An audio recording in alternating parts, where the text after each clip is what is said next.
pour se moderniser et pour devenir un État fort, protecteur de son territoire et de ses citoyens. Ce territoire, ce pays, cette nation djiboutienne, si chèrement acquise, nous ne devons jamais les céder, ni les remettre en question. Car s'il est nécessaire pour les générations à s'interroger sur les réformes et les politiques publiques qui viendraient améliorer notre quotidien à tous, c'est un droit démocratique. La République demeure une certitude. Elle n'est pas à prendre à la légère, ni sujette à caution. La République, c'est notre demeure à tous. Elle est réelle et ce sont toutes ces institutions dont elle est l'émanation qui nous protègent des dérives et nous permettent de progresser et de vivre ensemble dans l'harmonie. Mes chers compatriotes, je veux également que les moins jeunes d'entre nous le rappellent aux plus jeunes avec dignité et pédagogie nécessaire. En cette journée du 27 juin, nous avons choisi d'être un État, mais aussi une nation.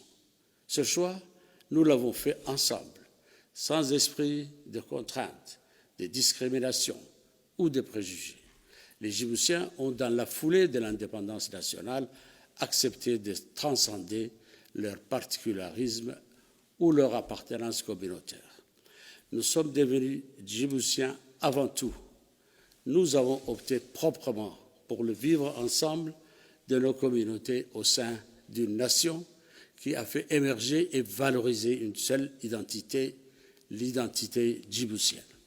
Ceux et celles qui veulent aller à l'encontre de notre histoire commune, ceux et celles qui veulent aller dans le sens inverse de notre trajectoire collective se trompent non seulement d'époque, mais ils se trompent également de combat.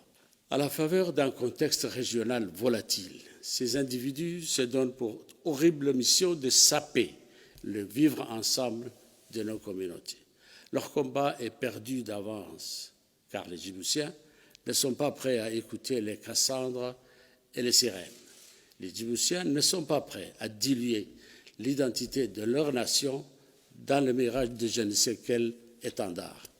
Cette date nous le rappelle ô combien notre attachement viscéral à la République. Une République qui a trouvé son chemin à travers les soubresauts de l'histoire, mais également une République qui a su s'adapter aux contraintes et aux aléas de son histoire. Une République qui a su conjuguer la stabilité politique essentielle à notre pays, avec les changements sociétaux et démocratiques indispensables à notre développement et à notre avenir. C'est la force de notre République et c'est là aussi sa quiétude et sa tranquillité. Pour notre avenir, justement, il nous faut entretenir cette alchimie d'une République qui, pour rester stable, a besoin de vitalité. Elle a besoin de se mouvoir, de se transformer et de se renouveler, de se réinventer toujours dans la quête de notre idéal. Mais ces chantiers, mes chers compatriotes, pour se concrétiser, a besoin de vos efforts, de vos énergies et de votre participation. Car après tout, ne l'oubliez pas, notre République n'est que le creuset de vos valeurs, de vos aspirations et de vos engagements.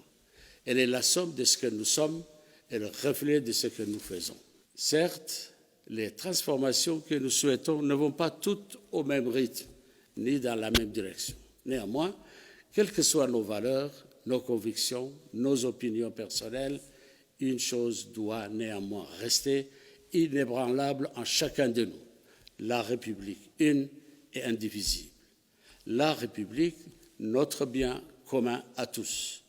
Djiboutiens, nous le sommes et le serons avant tout. Vive la République, vive Djibouti. Assalamu alaikum wa rahmatullah.